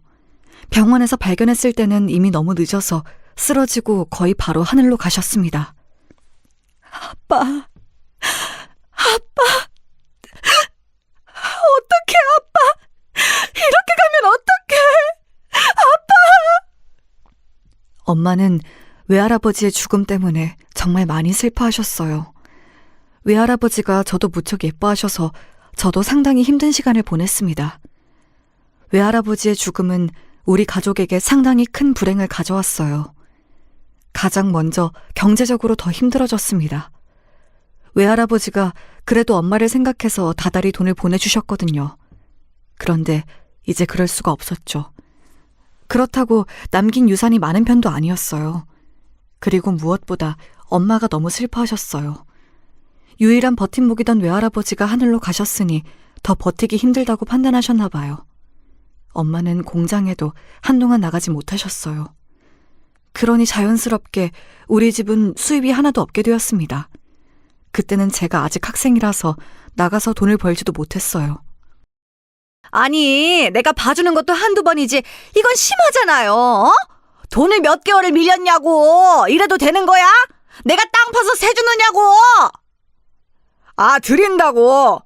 아저씨, 내가 안 주겠다는 거 아니잖아. 준다고. 조금만 기다려달라는데 왜 그래? 이 사람이 어디서 큰 소리야? 여보, 경찰 불러. 월세를 몇 달을 밀린 집이 지금 어디서 큰 소리냐고. 내가 당신네 집안 깡패집인 줄 알았으면 애초에 안 받았지. 아, 내가 깡패짓해서 당신네 집한테 피해 준 거 있어? 내가 나가서 싸워도 여기 동네에 피해 안 주려고 얼마나 했었는데. 막말로 당신 가게 지금 깡패들한테 삥 안 뜯기는 거 나 덕분인 거 몰라? 알면서 왜 이래? 아이, 그럼 깡패한테 제가 다른 깡패한테 돈 안 뜯기게 해주셔서 정말 감사합니다 뭐 이렇게 말해야 돼? 다 필요 없어 이 사람아. 돈이나 내놔. 집주인 아저씨는 급기야 현관 옆에 있던 방망이를 들어 아빠와 싸우기 시작했어요. 아무리 말려도 듣지 않던 두 남자는 결국 경찰서까지 가게 되었죠. 진지하게 고소하니 뭐니 하다 엄마가 결국 집주인 아주머니에게 무릎을 꿇고 빌어서 겨우 빠져나오게 되었답니다. 나 진짜 이제 힘들어. 당신이 이렇게 동네 창피하게 사고 칠 때마다 얼굴을 못 들고 다니겠어. 내가 주연이 데리고 시장에 가면 사람들이 얼마나 수군거리는지 알아? 미안하다. 내가 진짜 너랑 주연이 둘 고생 안 시키려고 그랬는데 이렇게 됐다. 미안하다. 할 말이 없어. 너무 미안해. 나가서 돈이라도 벌어 제발. 나도 이제 못 참아. 내가 당신하고 어릴 때 만난 정 때문에 이렇게 버티고 버티는데 이제 한계야. 아버지도 돌아가시고 제발 정신 좀 차리면 안 돼? 미선아, 내가 정말 너한테 할 말이 없어. 너무 미안하고 또 미안해. 미안하다고 할 시간에 나가서 돈을 벌어오라고. 그날 밤 엄마와 아빠는 새벽 내내 대화했어요. 저는 중간까지 듣고 잠들었는데 일어나 보니 부모님이 둘 다 집에 계시지 않았습니다. 다시 늦은 밤이 되고 엄마는 집에 왔는데 아빠는 들어오지 않았어요. 엄마, 아빠가 안 오네? 또 어디 가서 사고 치는 거 아니야? 이제 경찰 아저씨들 얼굴 보는 것도 민망해. 이번엔 또 어디서 뭐라고 오는 거야? 설마 어제 사고 치고 오늘도 사고 치면 그게 사람이냐? 동물이지. 아휴, 내 팔자야. 내가 진짜 저 인간하고 결혼하는 게 아니었는데. 아빠도 처음부터 그런 건 아니었다며. 처음에 깡패 됐을 때 그냥 도망가서 살지 그랬어. 얘는 말을 왜 그렇게 하니? 내가 그랬으면 그럼 너는? 내가 너 지키려고 얼마나 애를 썼는데. 그리고 네 아빠가 심성은 착해. 사람이 나쁜 사람은 아니야. 그냥 지금은 그냥 방황하는 거야. 방황이라기엔 너무 길지 않아? 내 학창시절이 온통 조폭딸이라는 별명으로 불렸는데. 그건 그렇지만 그래도 너희 아빠가 우리한텐 잘하잖아. 아휴, 됐다. 이 인간 들어오면 또 배고프다 할 거야. 엄마는 밥하고 잘 테니까 너는 먼저 자. 문제가 있다면 엄마는 아빠를 매우 사랑한다는 점이었어요. 그래서 늘 제가 아빠 욕을 해도 엄마는 끝에 가서 아빠를 감싸고 돌았죠. 그리고 우리 집에 두 번째 불행이 찾아왔어요. 바로 아빠는 그날 밤 우리에게 돌아오지 않았습니다. 바로 아빠의 가출이었어요. 사실 아빠의 가출 자체가 불행은 아니었습니다. 오히려 아빠가 없으니 생활비도 줄었거든요. 하지만 아빠가 집을 떠난 뒤 엄마는 한층 더 우울해하셨습니다. 안 그래도 외할아버지가 돌아가시고 우울증에 빠졌는데 아빠의 가출이 엄마를 더 힘들게 했어요. 그리고 아빠의 가출 이후 몇 달이 지나자 깡패들이 우리 집을 찾아왔습니다. 아니, 그래서 이 사람 어디로 갔냐고. 어이 딸, 넌 알지? 네 아빠 어딨어? 모른다고 도대체 몇 번을 말해요. 아저씨들이 찾아요. 찾아서 손가락을 자르던 뭐 어디 불구를 만들던 저야말로 아빠 얼굴 보고 싶으니까 찾으라고요. 이렇게 우리 집 앞에 서 있는다고 뭐가 나와요? 아빠가 없는데 왜 우리 집 앞에 서서 동네 사람들 눈치 보이게 하냐고요? 아니, 너는 어린애가 뭘 그렇게 악으로 똘똘 뭉쳤냐? 그냥 물어본 거잖아. 모른다고 나도. 우리 아빠 어디로 사라졌는지 모른다고. 아빠 대신 찾아달라고. 저도 지금 생각하면 어디서 그런 깡이 나왔는지 모르겠어요. 그냥 그때는 상황 자체가 답답했던 기억이 납니다. 깡패 아저씨들이 우리 집 앞에 서 있으니까 집주인 아저씨도 대놓고 싫어하셨고 동네 주민들의 눈초리가 무서웠거든요. 제가 더 답답했던 것은 엄마의 태도였어요. 도대체 월세를 더 주면서 이 집에 계속 있는 이유가 뭐야? 엄마, 난 알아. 아빠 때문이지? 아빠가 나중에라도 우리 찾아올까봐 그러는 거지? 그냥 다른 지역으로 이사 가자고 했잖아. 아무 말도 없이 나간 거 보면 분명 생각이 있어서 그런 거였을 거야. 엄마는 네 아빠 믿어. 아무 생각 없이 그럴 사람 아니야. 조금만 더 기다리자.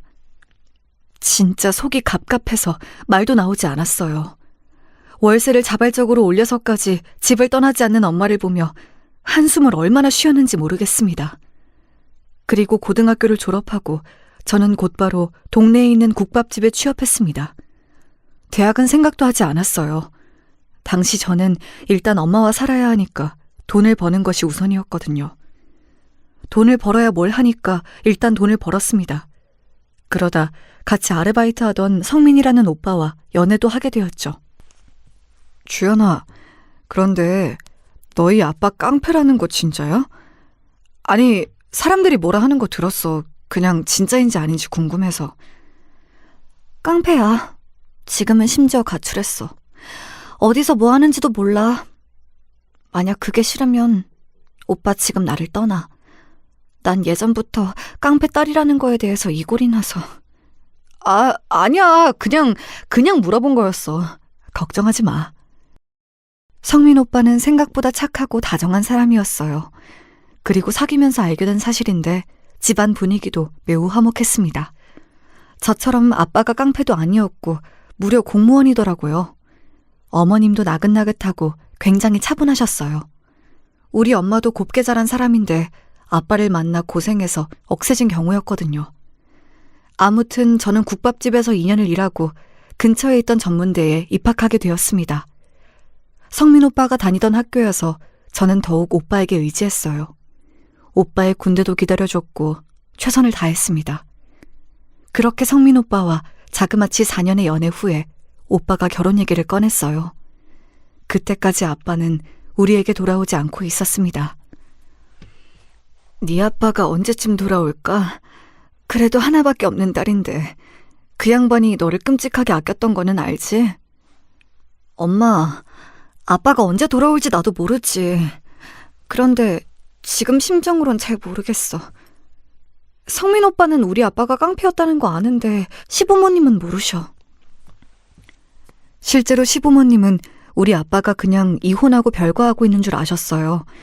차마 제 입으로 우리 아빠는 조폭이고 워낙 사고를 많이 쳐서 힘들었고 지금은 어디서 뭘 하는지 모른다고 말을 할 수가 없더라고요.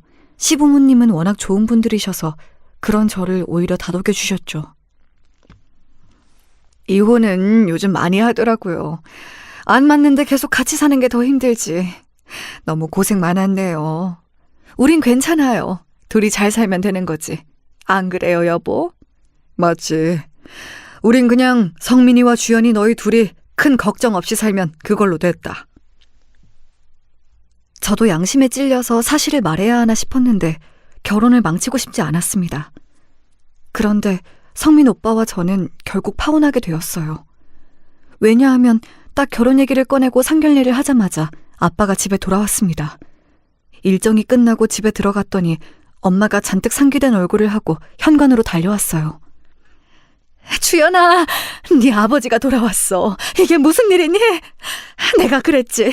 네 아빠 반드시 우리한테 다시 찾아올 거라고 했잖아. 엄마는 너무 행복해. 우리 딸 결혼식에 아빠 손잡고 들어갈 수 있겠어. 기뻐하는 엄마와 달리 저는 말을 이을 수 없었어요. 왜냐하면 사실 성민 오빠의 집에 인사하러 갔을 때 제가 저도 모르게 아빠와 연을 끊었다고 했었거든요. 돌아온 아빠는 예전과 그대로였어요. 알고 봤더니 그날 엄마가 집주인 아주머니에게 무릎을 꿇었던 것이 아빠에게 큰 충격이었더라고요. 아빠는 그 길로 바로 바다로 가서 배를 탔다고 합니다. 쉬지도 않고 계속해서 돈을 벌었다고 하며 웃더라고요. 아빠는 고생해서 살도 많이 빠진 상태였고 돈도 꽤 많이 벌었어요. 그런데 그런 아빠를 보며 저는 눈물이 자꾸 나왔습니다. 반가움만 있는 것은 아니었어요. 내가 주연아, 아빠가 힘들어도 네 엄마랑 너를 생각하니까 힘들지 않았어. 그런데 아니 이 새끼들이 조직에서 내가 도망갔다고 생각했는지 나를 찾아왔더라. 그래서 돈을 조금씩 떼줬지 뭐. 그렇게 몇 년을 하니까 곱게 보내주더라고. 아니 그래서 우리 딸 결혼한다고? 아빠, 왜 하필 지금 왔어? 조금만 더 일찍 혹은 나중에 오지.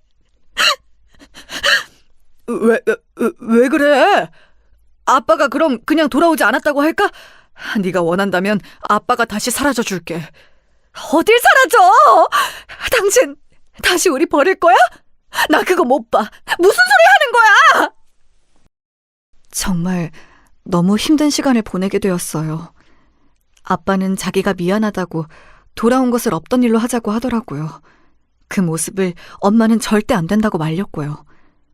저는 결국 깡패였던 아빠가 다시 돌아왔다고 성민 오빠에게 터놓았어요. 우리도 이런 얘기 꺼내는 게 참 조심스러워요. 그런데 깡패 집안과 엮이는 게 힘들 것 같아요. 네, 어쩔 수 없죠. 그럼 파혼하는 걸로 할게요. 그래도 좋은 인연이었어요.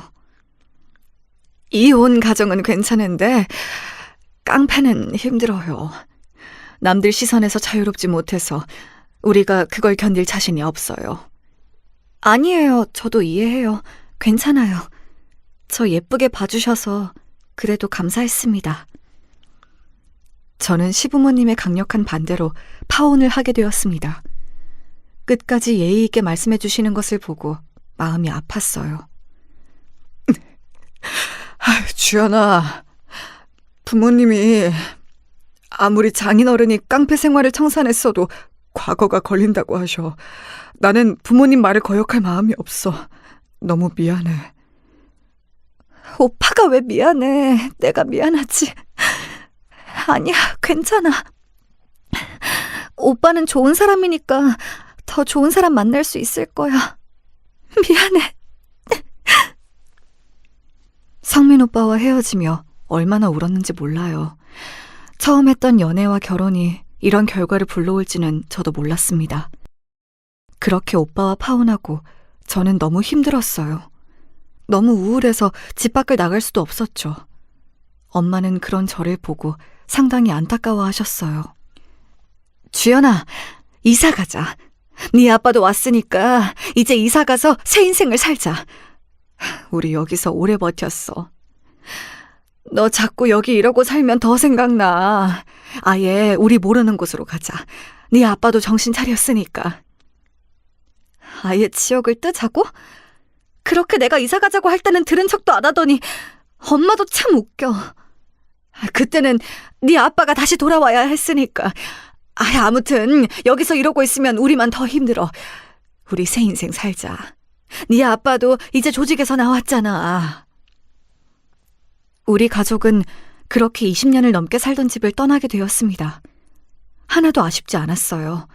오히려 홀가분하다고 느껴질 정도였죠. 그렇게 다른 지역으로 이사가서 새 삶을 시작했습니다. 생판 모르는 지역이어도 나름 큰 도시였어요. 엄마는 정착하자마자 바로 수선집을 열었습니다. 공장에 다니며 몸을 하도 많이 써서 공장을 더 다니는 것은 무리였어요. 아빠는 그런 엄마를 돕기도 하고 막노동을 하며 돈을 벌었습니다. 예전처럼 집에만 있고 그러진 않았어요. 그런데 문제는 아빠의 외형이었어요. 아빠가 대머리에 문신이 워낙 많으니까 길에서 사람들의 시선이 곱지 않았거든요. 또 엄마가 일하는 건물은 기존 상인들이 텃세가 조금 심한 편이었어요. 결국 이런 것이 다 합쳐져서 아빠는 또 사고를 치게 되었습니다. 우리는 원래 이런 식으로 해요. 타지에서 와서 모르나 본데.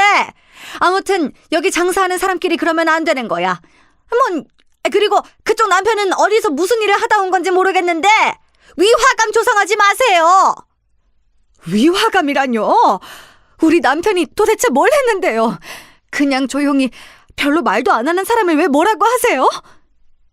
아무 말 안 하면 단가? 그냥 존재 자체가 위협인데. 아니, 솔직히 나 분식집 하는데 그쪽 남편 무서워서 애들이 우리 집 안 오는 것 같아. 무슨 말도 안 되는 소리를 하세요. 그냥 아줌마 음식이 별로여서 그렇죠. 뭐? 말 다 했어? 당신 남편 인상 험악한 거 진짜 몰라서 그래? 다들 그만하세요. 엄마 진정해. 아주머니 제발요. 사람들이 다 쳐다봐요. 상인 회비부터 시작해서 사소한 청소 문제까지 엄마는 상당히 곤란해하셨어요. 그러다 엄마는 옆 가게인 분식집 아주머니와 한바탕 싸우기까지 했습니다. 당신만 남편 있어? 나도 남편 있어. 깡패랑 결혼한 게 자랑이야? 누가 자랑이라고 했냐고. 왜 가만히 있는데 건드냐 이거야. 당신 지금 나 때렸어? 이 사람이? 급기야 둘은 건물 안에서 바닥을 구르며 싸우기 시작했어요. 사람들과 제가 아무리 말려도 둘이 어찌나 힘이 세던지 말려지지 않았습니다. 그러다 엄마가 발을 헛디뎌 크게 넘어졌어요. 그런데 하필 앞으로 넘어져서 이빨이 깨지게 되었죠. 그리고 그 광경을 기가 막힌 순간에 아빠가 보게 되었습니다. 여보, 미선아! 이게 무슨 일이야? 당신 뭐야? 이 아줌마야! 당신이 뭔데 내 마누라를 이렇게 만들어? 아빠! 잠시만 참아봐! 아빠 잠시만!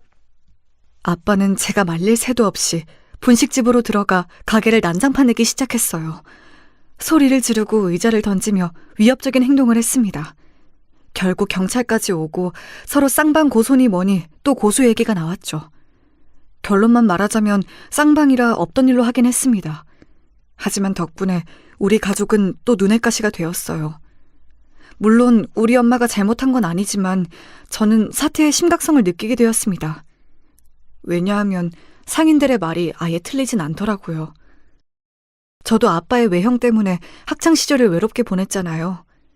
또 사랑하는 사람과 결혼 직전에 파혼까지 하고 일부러 이렇게 다른 지역으로 이사 왔는데 다시 원점으로 돌아간 느낌이 들었습니다. 그래서 아빠를 앉혀놓고 진지하게 말했어요. 아빠, 계속 이렇게 살면 우리 평생 힘들어. 아빠가 조직에서 나온 거 우린 알아도 다른 사람들은 몰라. 그니까 그 대머리 좀 어떻게 해봐. 그리고 문신도 내가 알아보니까 지우는 방법 있더라. 아니면 좀 가리고 다녀. 인상도 피고.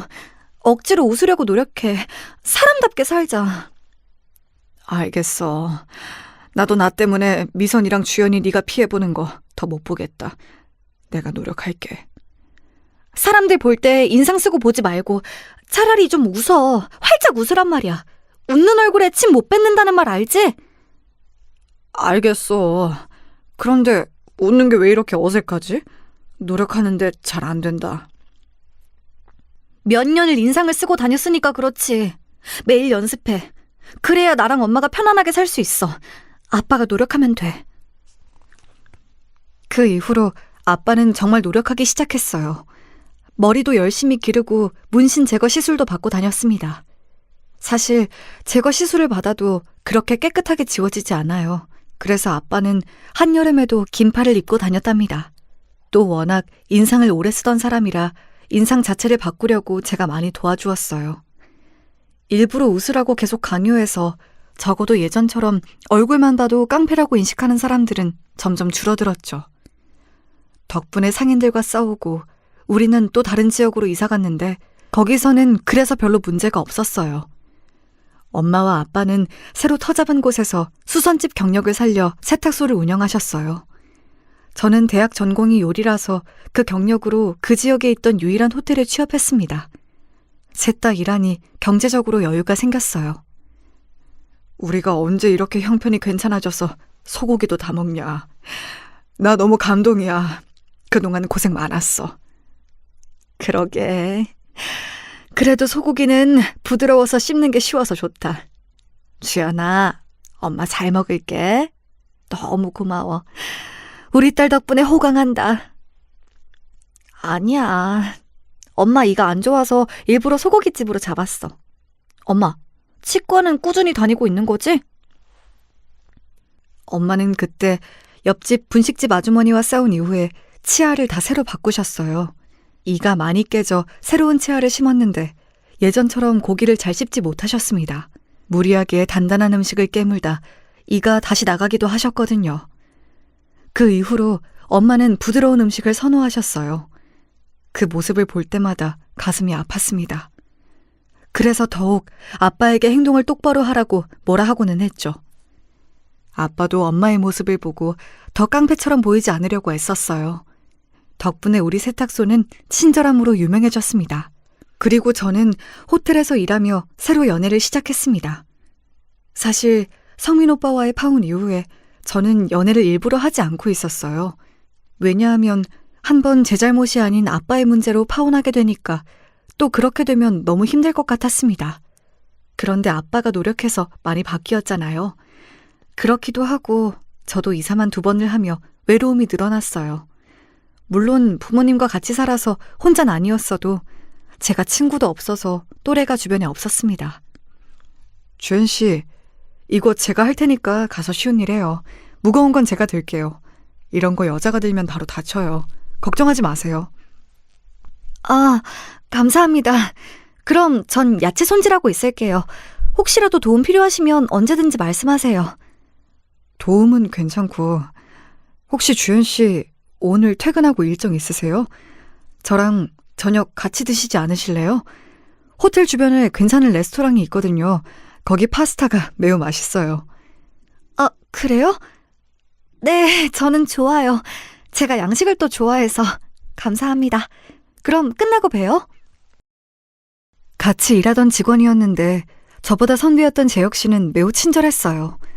원래도 다정하고 천성이 착한 사람이었는데 저한테는 유독 더 친절했습니다. 그런 모습을 보고 동료들이 저에게 재혁 씨가 저를 좋아한다고 말해주었어요. 주연 씨, 재혁 씨가 주연 씨한테 관심 있는 것 같던데? 잘해봐. 재혁 씨 집 되게 잘 산다고 말 많아. 만약 주연 씨가 재혁 씨랑 결혼하면 인생 피는 거야. 아, 그래요? 저는 그것까진 몰랐어요. 그리고 아직 모르죠. 사람 일이라는 게. 에이, 뭘 몰라. 딱 봐도 재혁 씨는 주연 씨한테 관심이 있던데? 동료의 말은 사실이었어요. 재혁 씨는 저에게 그 뒤로 노골적으로 관심을 더 표현했거든요. 심지어 우리 부모님이 세탁소를 운영한다는 것을 듣고 세탁소에 와서 일손을 돕기도 했습니다. 제가 아빠는 몰라도 엄마한테는 애틋한 마음만 있거든요. 아빠를 사랑하지 않는 것은 아니에요. 분명히 사랑하는데 애증이라고 하는 게 맞죠. 하지만 엄마는 그냥 생각만 해도 눈물이 나고 안쓰러운 마음이 커요. 그런 엄마가 재혁 씨가 일손을 도우니 너무 좋아하셨어요. 또 재혁 씨가 키도 크고 잘생겨서 엄마가 마음에 들어 하셨죠. 아이고, 주연이 남자친구라고요? 이렇게 잘생긴 청년이 우리 딸이랑 만난다니까 기분이 좋아요. 아니에요. 주연 씨 같은 사람을 만난다니 제가 더 영광이죠. 예쁘고 친절하잖아요. 어머님, 그거 제가 할 테니까 앉아 계세요. 그런 모습을 보고 저도 마음이 열려서 재혁 씨와 진지하게 만남을 이어가게 되었습니다. 그렇게 재혁 씨와도 연애를 2년 정도 하니 저에게 결혼하자는 말을 꺼내더라고요. 그래서 재혁 씨네 집에 인사도 가게 되었죠. 안녕하세요. 처음 뵙겠습니다. 이주연이라고 합니다. 저는 재혁 씨와 같은 호텔에서 근무하고 있어요. 그래요. 그런데 아가씨, 내가 듣기로 전문대 나왔다고 하던데 맞아요? 우리 재혁이는 프랑스에서 유학했던 거 알죠? 엄마, 왜 그래요? 그거 나중에 저랑 따로 얘기하기로 했잖아요. 얘는? 너는 대한민국 사회에서 학벌이 얼마나 중요한지 진짜 몰라서 그래? 내가 다른 것도 아니고 프랑스 유학까지 시켰는데 갑자기 전문대 나온 여자랑 결혼한다고 하면 좋다고 허락해야 해? 언제는 사람 됨됨이가 중요하다면서요. 그걸 그리고 왜 주연 씨 앞에서 이렇게 말하시는 거예요? 아예 없는 소리는 아니지. 그리고 아가씨 부모님이 세탁소를 운영한다고 들었는데 결혼은 현실이니까 물어보자면 모은 돈이 어느 정도인가? 저도 자세히는 모르지만 노후가 아예 대비가 되어 있지 않은 것은 아니에요. 그래도 먹고 살만합니다. 그게 문제야. 먹고 살만하는 게 아니고 우리처럼 걱정이 없어야 하는 건데. 아가씨, 결혼은 집안 대 집안이야. 너무 속상하게 여기지 마요. 우리는 결혼 허락 못해요. 저는 말 그대로 첫인사 자리에서 노골적으로 반대를 당하고 왔어요. 재혁 씨가 아무리 부모님을 말려도 이미 반대하는 게 눈에 보이더라고요. 집으로 가는 동안 속상함에 눈물이 나오기 시작했습니다. 제 인생에 결혼은 없나 보다 생각했죠. 재혁 씨가 따라 나와 미안하다고 해도 귀에 들어오지 않았어요. 그런데 그렇게 끝날 줄 알았던 결혼은 재혁 씨의 노력으로 결국 상견례 날짜를 잡게 되었습니다. 왜냐하면 재혁 씨가 저와 결혼하겠다고 단식 투쟁까지 했거든요. 저도 그 얘기를 듣고 얼마나 놀랐는지 모릅니다. 저는 주연 씨와 평생을 함께하고 싶어요. 이 마음은 절대 꾸밈이 없어요. 그러니 이번 주말에 부모님 모시고 한정식 집으로 오세요. 일단 우리 부모님은 제가 최대한 막아볼게요. 이런 시련을 넘기면 우린 강해질 거예요. 저는 저와 결혼하겠다고 저렇게 노력하는 모습을 보니 순간 감동을 크게 받았습니다. 그래서 부모님에게 상견례가 잡혔다고 말씀드렸죠. 부모님은 워낙 재혁 씨가 세탁소에 와서 일손을 도와 예전부터 재혁 씨랑 결혼하라고 했던 분들이라 좋아하셨습니다. 아빠는 예비시댁에 잘 보이겠다고 백화점에 가서 정장을 새로 구매할 정도였어요. 엄마도 이번 결혼은 파혼하면 안 된다고 신경을 많이 쓰셨습니다. 그렇게 상견례 날이 다가왔고 동네에서 제일 좋은 한정식 가게에 가서 양가 부모님의 첫 만남이 시작되었죠. 시부모님의 표정은 여전히 밝지 않았어요. 하지만 재혁 씨가 미리 언지를 단단히 했는지 제가 처음 인사 갔을 때처럼 대놓고 반대하진 않았습니다. 상당히 어색한 자리였는데 그래도 말을 이어나가고 있었어요. 그런데 우리 엄마가 이가 안 좋아서 질긴 음식을 씹는 것이 어렵잖아요. 하필이면 그 한정식집이 고기가 매우 질겼어요. 그리고 반찬도 부드러운 음식이 없었습니다. 순간 속으로 음식 선정을 잘못했다는 생각이 들었죠. 만약 결혼한다면 저희는 예물을 꼭 받고 싶어요. 그리고 사계절 이불도 받아야겠어요. 우리 아들이 프랑스에서 유학해도 결혼은 한국에서 하니까 한국의 결혼 예절을 따라야죠. 네네, 그럼요. 걱정하지 마세요. 아쉽지 않게 준비하도록 하겠습니다.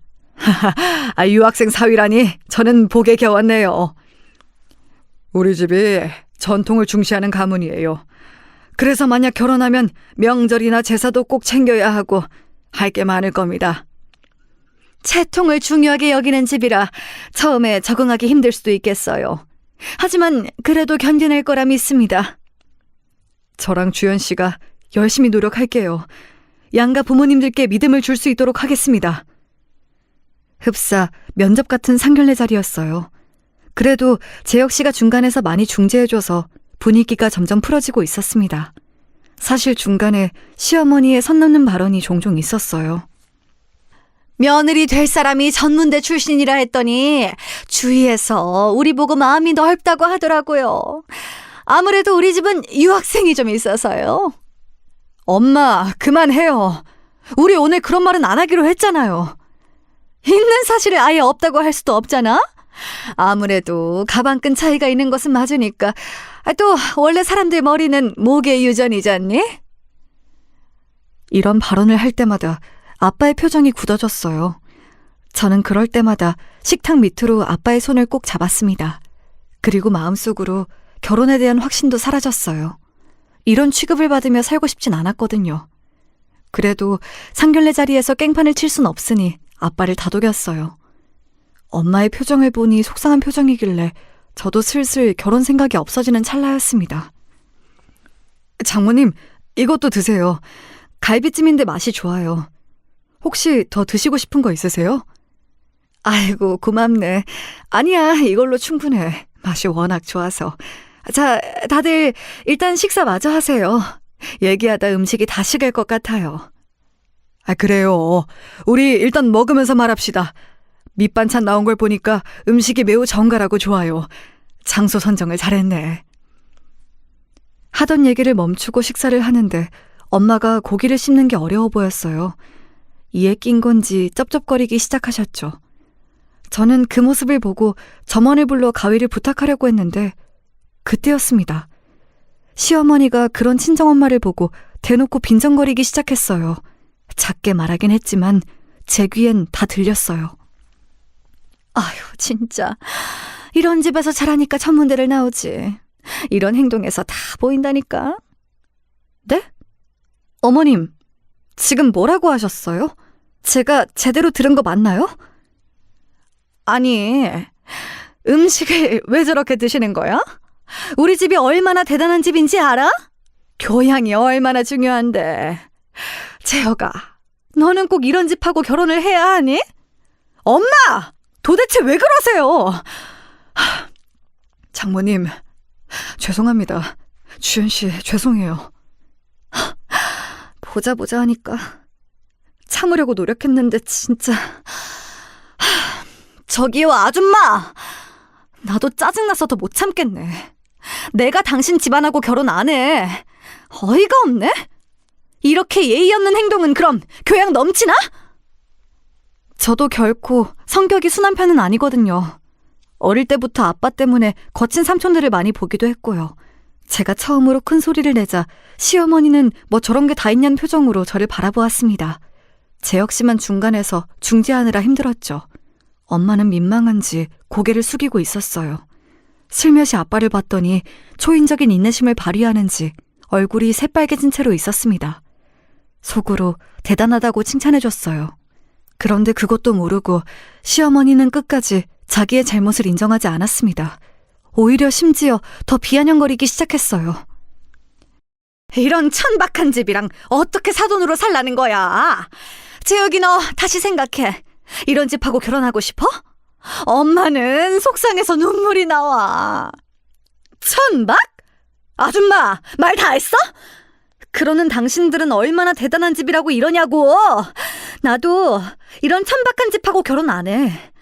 누가 보면 당신네 집안 대통령 집안인 줄 알겠어? 상견례 자리에서 쩝쩝거리는 게 그럼 천박하지? 그리고 너는 시어머니 될 사람한테 그게 할 소리니? 진짜 뭔 애미나 딸이나 더럽게 교양 없네. 교양? 그놈의 교양 누가 할 소린데? 지금 나한테 교양 없다고 한 거야? 저는 저 소리를 듣고 눈이 돌아갔어요. 그런데 그 순간이었습니다. 그때까지 인생 처음으로 꾹 참고 있던 아빠가 참다 폭발하게 되었어요. 여러 사건으로 인해 본인의 성격을 누르고 살던 아빠는 몇 년 만에 남들 앞에서 자기를 드러냈죠. 너무 순식간이라 저도 목격하고 몇 초간은 무슨 일이 일어난 건지 이해하지 못했습니다. 아빠는 저와 엄마를 욕하는 시어머니의 뺨을 내리쳤어요. 어머! 이게 무슨 짓이야! 이 교양 없는... 어머! 여보! 당장 경찰 불러! 지금 누구를 때려? 당신 미쳤어? 어디서 감히! 조용히 앉아있던 시아버지까지 일어나서 우리에게 삿대질하기 시작했어요. 시어머니는 본인이 뺨을 맞았다고 엉엉 울며 바닥에 드러누웠죠. 시아버지가 저와 엄마한테 쌍욕을 시작하자 아빠는 급기야 식탁을 엎어버렸어요. 사람들이 몰려오고 점원들이 들어와 말려도 아빠는 이미 흥분 상태였습니다. 사실 예전 같으면 아빠가 저럴 때 제가 나서서 말렸을 거예요. 그런데 그날은 얼마나 속이 시원했는지 모릅니다. 시아버지는 아빠가 난동을 부리자 많이 놀랐는지 가만히 입을 꾹 다물었어요. 본능적으로 거기서 더 난리치면 안 된다는 사실을 깨달았나 보더라고요. 조용히 해. 내 아내랑 딸 건들면 당신들 내 손에 죽어. 다시는 내 눈앞에 띄지 마. 알겠어? 조용히 살려고 해도 이렇게 꼭 사람을 건드려. 당장 꺼져! 자네도 우리 딸 앞에 나타나지 마. 연락도 하지 말고 조용히 죽은 듯이 살아.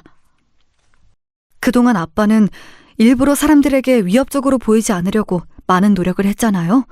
그래도 깡패 생활이 헛되지 않았는지 전날은 완전히 돌변했습니다.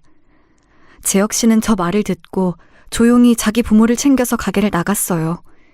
겨우 수습하고 점원들에게 제가 대신 사과의 말을 건넸습니다. 미안하다 주연아. 아빠가 참았어야 하는데 미안해. 너무 흥분했지?